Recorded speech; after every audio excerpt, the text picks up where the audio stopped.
एक बहुत ही सिंपल और आसान तरीका अपने अंदर की जो सोशल एंग्जाइटी है इसको कंट्रोल करने का आज की इस वीडियो में मैं आपके साथ शेयर करने जा रहा हूँ। अगर इनमें से कोई एक चीज़ भी आपके साथ होती है when you interact with the people, तो मसला तो सोशल एंग्जाइटी का ही है।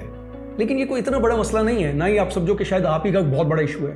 बिकॉज एक रफ एस्टिमेट के मुताबिक पूरी दुनिया में मोर देन 300 मिलियन जो लोग हैं उनके साथ सोशल एंग्जाइटी का मसला रहता है। बल्कि यू विल बी सरप्राइज्ड और may be shock to hear कि ये जो बड़े बड़े सेलिब्रिटीज होते हैं जिनका काम ही लोगों के बीच में रहना है, लाइमलाइट में रहना है, they also have social anxiety. जैसा कि एक क्लिनिकल साइकोलॉजिस्ट फॉलन गुडमैन अपनी एक TED talk why you feel anxious socialising के अंदर 3 बड़े सेलिब्रिटीज का नाम लेकर बताती है कि कैसे उनको बहुत ज़्यादा सोशल एंग्जाइटी हुआ करती थी। रिकी विलियम एक world class athlete, running back footballer जिसके लाखों लोग शदाई, उसकी सोशल एंग्जाइटी का आलम यह होता था कि उसको अपने टीममेट्स के साथ इंटरेक्ट करते हुए अक्सर एंग्जाइटी हो जाया करती थी। बल्कि इससे भी हैरानकुन बात कि उसको अपनी बेटी के साथ इंटरेक्ट करते हुए अक्सर एंग्जाइटी हो जाया करती थी। इसी तरह से एक और world class tennis player, Japanese tennis player Naomi Osaka, उसने अपनी फ्रेंच ओपन की जो प्रेस कॉन्फ्रेंस थी उसको डिक्लाइन कर दिया, उसमें पार्टिसिपेट नहीं किया।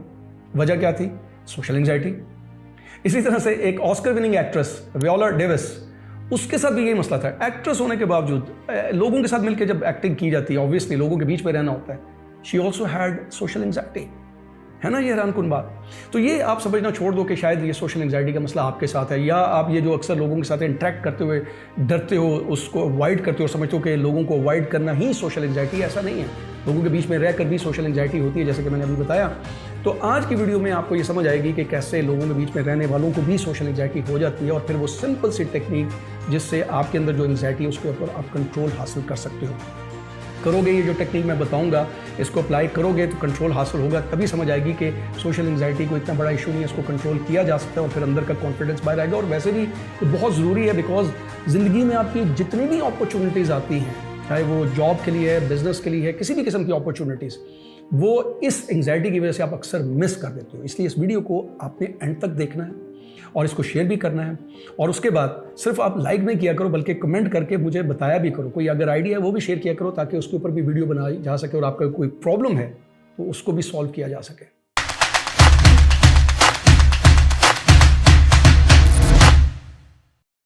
तो आसान जुबान में सोशल एंग्जाइटी का मतलब ये हुआ कि आपके अंदर ये एहसास या ख्याल एक खौफ पैदा कर दे कि जब भी आप लोगों में जाते हो या जाओगे तो जो वहाँ पर लोग हैं वो आपको जज करते हैं या जज करेंगे, या आपके बारे में कोई नेगेटिव राय देते हैं या दे देंगे, या आपकी कोई भी बात जो उनके स्टैंडर्ड के मुताबिक नहीं है उसको वो अहमकाना समझ के रिजेक्ट कर देंगे, कंडेम कर देंगे। यानी आपको ये लगता है कि सब के सब जो लोग हैं वो सिर्फ और सिर्फ आप ही को सुन रहे हैं, आप ही को देख रहे हैं, और वो भी आपको जज करने के लिए या आपके बारे में कोई नेगेटिव राय देने के लिए या आपकी किसी भी बात को रिजेक्ट करने के लिए।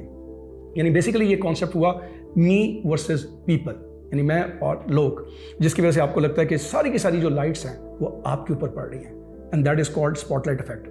And on the other hand you want to be accepted as perfect, not otherwise. अब आप ये कहोगे कि नहीं मैं तो ऐसा नहीं सोचता, ऐसा ही होता है, इसी वजह से एंग्जाइटी होती है। इसलिए मैंने ये कहा कि ये आपके अंदर ख्याल एहसास पैदा होता है जो खौफ पैदा करता है, क्योंकि ये सारी चीज़ें लाशऊर में होती हैं। और जब ये ख्याल या एहसास आपको कंट्रोल कर लेता है, यानी खौफ की शक्ल में आपको कंट्रोल कर लेता है, तो फिर आप इस किस्म की गैदरिंग्स को, इन किस्म की जो सिचुएशंस होती हैं, इनको अवॉइड करने की कोशिश करते हो। और अगर उनमें चले भी जाते हो तो वो सिम्टम्स जो हैं वो नज़र आना शुरू हो जाते हैं। कभी आप आई कॉन्टैक्ट नहीं करते, कभी आपको घबराहट, बेचैनी होती है जो आपकी बॉडी लैंग्वेज में भी रिफ्लेक्ट हो रही होती है। लेकिन ये जो मैंने कहा कि बहुत से लोग जो लोगों के बीच में रहते हैं उनको भी सोशल एंग्जाइटी होती है, जिनकी मैंने एग्जांपल भी शुरू में दी, और फॉलन गुडमैन ने भी जो दी एग्जांपल अपनी टेड टॉक के अंदर दी, वो क्या चीज़ है?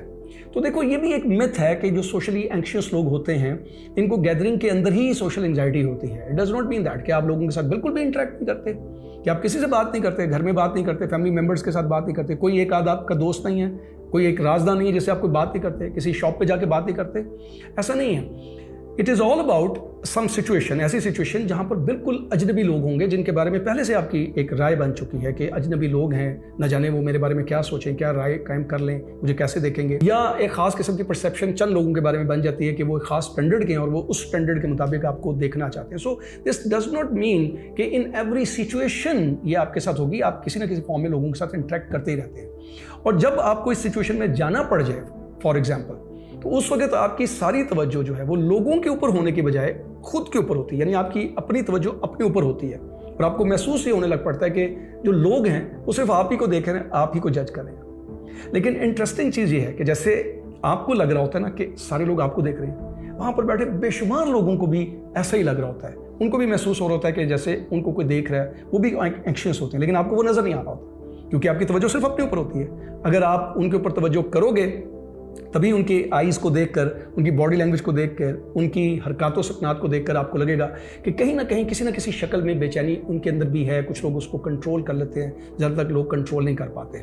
सो कहने का मतलब यह है कि किसी भी सिचुएशन में, यानी जब आप नई सिचुएशन में जाते हो और आपकी एक परसेप्शन बनी है, तो आपको एक एंग्जाइटी सी होगी जो सबके अंदर होती है, लेकिन आपको नज़र इसलिए नहीं आती कि आप सिर्फ अपने ऊपर फोकस किए होते हो। और ये जो वक्ती तौर पर आपके अंदर जो शाइनेस होती है, जैसे अक्सर लोगों के अंदर शाइनेस होती है, that may be the cause of social anxiety, but does not mean कि जो शाइनेस है, जैसे कि अक्सर लोग जब फर्स्ट टाइम किसी लोगों के साथ, नए लोगों के साथ इंटरेक्ट करते हैं या किसी गैदरिंग के अंदर उनको कुछ परफॉर्म करना पड़ता है, तो थोड़ी सी शाइनेस होती है। That may be the reason of social anxiety और may not be the reason of that. इसी तरह कुछ लोग इंट्रोवर्ट होते हैं, उसके अंदर सोशल एंग्जाइटी भी हो सकती है, लेकिन ज़रूरी नहीं है कि इंट्रोवर्ट सिर्फ इसी वजह से हो कि सोशल एंग्जाइटी की वजह से वो इंट्रोवर्ट बने हैं। सोशल एंग्जाइटी में कि आपके अंदर वो जो ख्याल या एहसास, ये खौफ पैदा करे कि पर्टिकुलरली आप ही को लोग देख रहे हैं और आपको वो जज करना चाहते हैं, आपके बारे में कोई नेगेटिव राय कायम करना चाहते हैं या आपके बारे में कोई आपकी बात को कंडेम करना चाहते हैं, that is called social anxiety. और इसके अलावा सोशल एंग्जाइटी नहीं है। और जब ये सोशल एंग्जाइटी फॉर एग्जांपल बहुत ज़्यादा बढ़ जाती है तो फिर ये बीमारी में बदल जाती है, जिसको कहते हैं सोशल एंग्जाइटी डिसऑर्डर। एक बड़ी इंटरेस्टिंग वाकया फॉलन गुडमैन ने अपनी जो टेड टॉक थी उसके शुरू में बताया कि वो जब उनके पास लोग आते हैं, उनके क्लाइंट्स आते हैं, उनकी जो वैल्यूएशन करते हैं, तो वो एक क्वेश्चनेयर देते हैं उनको सबसे पहले, और उस क्वेश्चनेयर के अंदर वो एक बड़ा इंपॉर्टेंट क्वेश्चन वहाँ पर रखते हैं जिसको वो रिव्यू करते हैं। तमाम क्वेश्चंस को वो रिव्यू करते हैं क्लाइंट्स को मिलने से पहले, ताकि उनको पहले से उनकी पूरी बात समझ आ जाए। तो एक जो क्वेश्चन बड़ा इंपॉर्टेंट वहाँ पर रखते हैं वो है कि what is the purpose of their life, यानी उनकी लाइफ का पर्पज़ क्या है। वो कहते हैं कि एक बड़ा इंटरेस्टिंग वाक़या हुआ कि उनके पास एक क्वेश्चनेयर आया जिसमें एक यंग लड़की का, खातून का एक क्वेश्चनेयर था, जिसमें एक क्वेश्चन जो कि what is the purpose of your life, उसमें उसने जो पर्पज़ अपना लिखा था वो ये था कि white being noticed by the people. Just imagine किस हद तक एंग्जाइटी हो जाती है। सो इसलिए इट्स वेरी इंपॉर्टेंट कि अगर आपको ये ऐसी फीलिंग्स आती हैं, सोशल एंग्जाइटी होती है, लोगों के साथ इंटरेक्ट करते हैं, घबराहट, बेचैनी होती है, तो इसको बड़े आसानी से आप कंट्रोल कर सकते हो। इसकी प्रैक्टिस करनी पड़ेगी। The moment you start doing this practice, तो आप देखोगे आहिस्ता आहिस्ता ये एंग्जाइटी भी नीचे जानी शुरू हो गई है और आपका जो कॉन्फिडेंस है वो भी बेहतर होना शुरू हो गया है। तो अब आते हैं उस छोटी सी सिंपल सी टेक्निक की तरफ जिससे आप you will be able to kill और and your social anxiety forever. आप उसके ऊपर कंट्रोल हासिल कर सकते हो। लेकिन उससे पहले आपने एक छोटा सा काम करना है, और वो काम ये है कि आपने ये चेक करना है, ये आइडेंटिफाई करने की कोशिश करनी है कि आखिर वो कौन सी ऐसी सिचुएशन है जिसमें आपके अंदर जो सोशल एंग्जाइटी है वो ज़्यादा होती है, आप ज़्यादा एंक्शियस होते हो। जैसे कि मैंने शुरू में कहा कि ऐसा तो नहीं है कि आप बिल्कुल किसी से इंटरेक्ट ही नहीं करते, आप बिल्कुल कट ऑफ होकर लोगों से रहते हो, आइसोलेटेड रहते हो। डेफिनेटली किसी न किसी शक्ल में, स्कूल में, कॉलेज, यूनिवर्सिटी, ऑफिस, बाजार में, मार्केट में किसी न किसी से किसी न किसी शक्ल में तो इंटरेक्ट करते हो, और वहाँ पर मे बी मिनिमल किस्म की आपके अंदर थोड़ी सी एंग्जाइटी होती होगी। लेकिन एक ख़ास सिचुएशन जिसमें बहुत ज़्यादा एंग्जाइटी होती है उसको आइडेंटिफाई करना बड़ा ज़रूरी है। That is very important.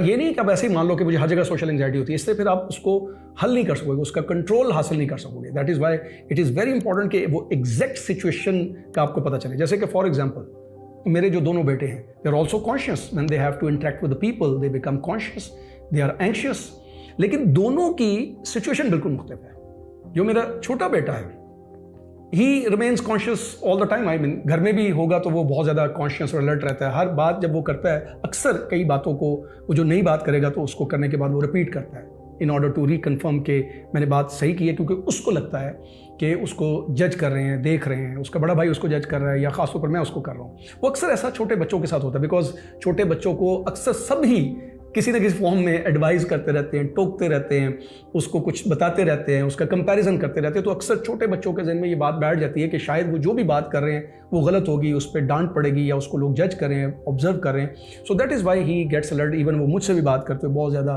Conscious होता है और अपनी बात को रिपीट करता है बाज़ बात रिकन्फर्म करने के लिए। Whereas my second son, my elder son basically, उसकी सिचुएशन बिल्कुल डिफरेंट है। फॉर एग्जाम्पल अभी उसको नहीं पता कि ये मैं उसकी बात करूँगा, वो थोड़ा सा हैरान, ऑब्वियसली अंदर एंक्शियसनेस तो है। अगर कोई और कैमरा होता तो उसको दिखा सकता, लेकिन मैं इस सिचुएशन की बात नहीं कर रहा, बिकॉज ये किसी भी शख्स के साथ होगी। जब उसके ऊपर अचानक कैमरा जाएगा तो वो थोड़ा सा अलर्ट हो जाएगा। मैं बात करूँ एक ख़ास सिचुएशन की जिस पे वो जाता है तो वो बहुत ज़्यादा कॉन्शियस होता है, एंक्शियस हो जाता है, उसके अंदर एंग्जाइटी होती है। जब वो किसी गैदरिंग में जाता है, नई गैदरिंग में जाता है, लोगों में जाता है, because the reason is he is always been appreciated, he is always been admired and liked, इतना कि शायद ज़्यादा ही हो गया।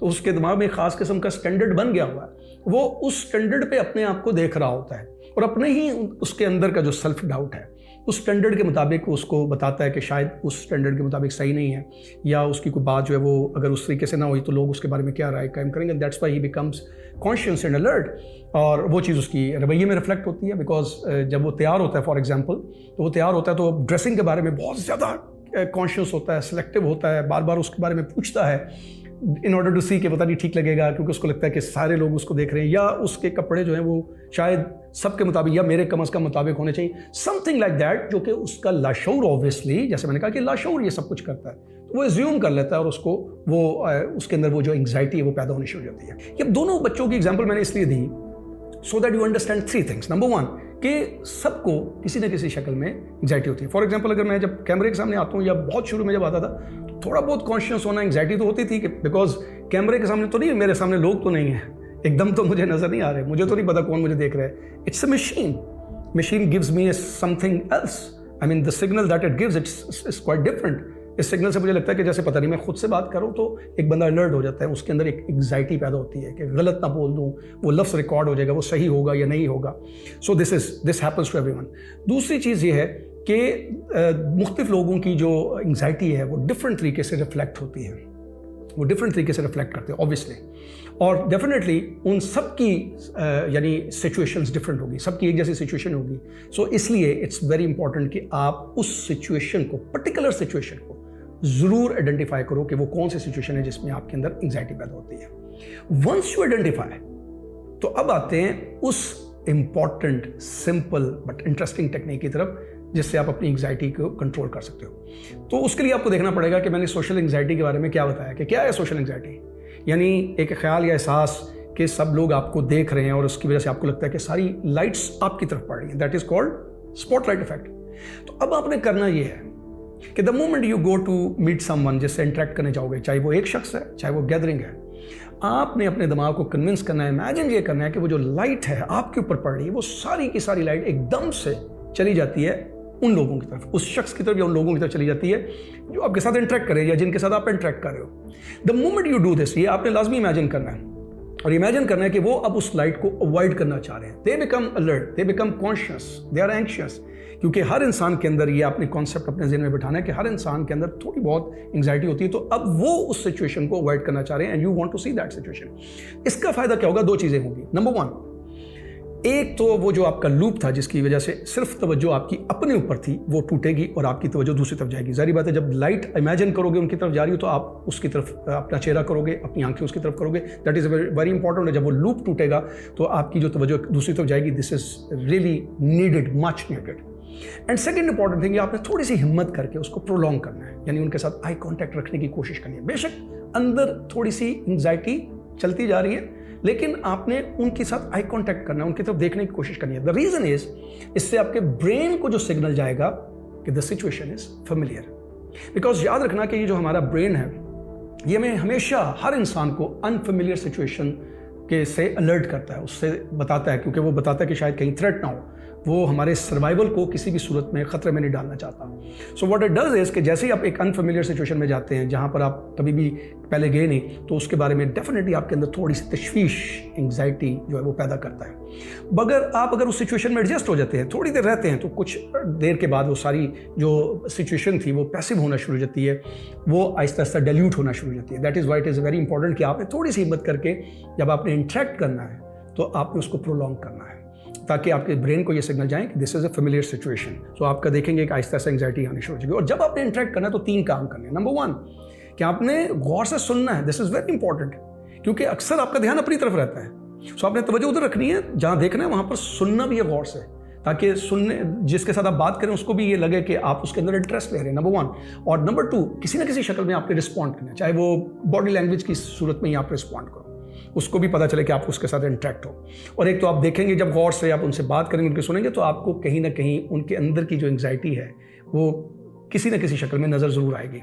और अगर नज़र नहीं भी आएगी तो आपके ब्रेन को कम से कम सिग्नल जा रहे हैं कि you are in a familiar situation और आपका जो एंग्जाइटी है वो आहिस्ता आहिस्ता डाइल्यूट हो रही है और डेफिनेटली दूसरे को भी पता चल रहा है कि आप हाजिर दिमाग हो और आप उनको गौर से सुन रहे हो। And the third thing is कि किसी भी बात को मज़ीद अपने अंदर के एंग्जाइटी को कंट्रोल करने के लिए किसी भी बात के ऊपर आपने कोई क्वेश्चन पूछना है, जैसे आप उसको मज़ीद जानना चाह रहे हो, उसको डिटेल में जानना चाह रहे हो। Once you do this for quite some time, इसकी थोड़ी सी आप प्रैक्टिस करोगे तो आप देखोगे कि आहिस्ता आहिस्ता हर गैदरिंग में आप जाते हो, थोड़ी सी एंग्जाइटी होती भी है लेकिन आप उसको कंट्रोल बड़ी आसानी से करते हो, क्योंकि it should not be converted into a disease. ये ऐसी डिजीज़ में नहीं जाना चाहिए। That is why it's very important.